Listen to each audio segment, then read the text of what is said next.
Bonsoir, dans cette nouvelle vidéo, je vous présente une décision de la troisième chambre civile de la Cour de cassation qui a été rendue le 21 décembre 2017 et qui concerne un bail d'habitation.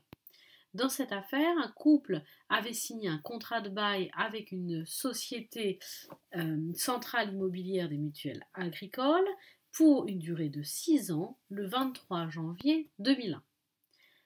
La même société a vendu le bien le 20 décembre de la même année, 20 décembre 2001, à une société d'habitation à loyer modéré, donc une société HLM. Cette dernière société a délivré aux locataires, au couple locataire, un congé pour vente visa de l'article 15 de la loi du 6 juillet 1989. Ce congé a été délivré le 18 juillet 2012 avec prise d'effet au 23 janvier 2013. La société a ensuite assigné le couple locataire en validité du congé. La Cour d'appel de Lyon, dans une décision du 20 septembre 2016, a constaté que le congé n'était pas valide. Le bailleur a donc formé un pourvoi en cassation.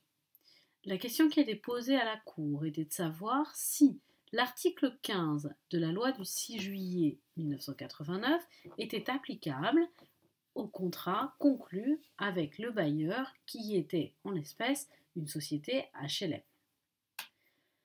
Dans son pourvoi, le bailleur invoque deux arguments. Le premier argument, c'est que l'article 40 de la loi du 6 juillet 1989 exclut l'application de l'article 15 de cette même loi du 6 juillet 1989, article 15 qui concerne le congé, lorsque le logement est la propriété d'un organisme HLM et lorsque ce logement ne fait pas l'objet d'une convention conclue entre l'État et le bailleur en application de l'article L 351-2 du Code de la construction et de l'habitation.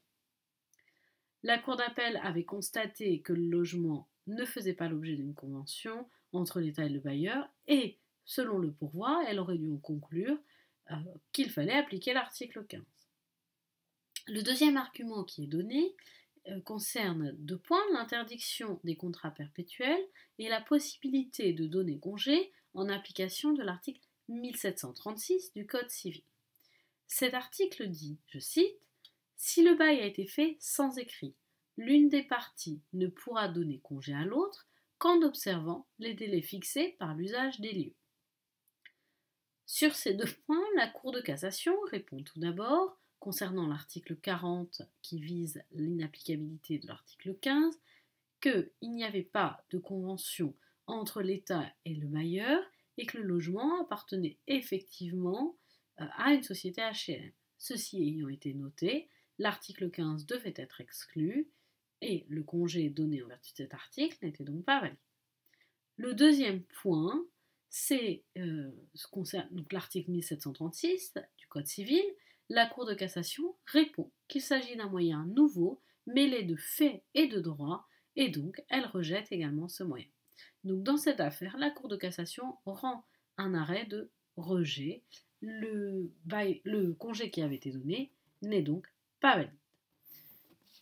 Je vous rappelle mes coordonnées et je vous retrouve bientôt dans une nouvelle vidéo.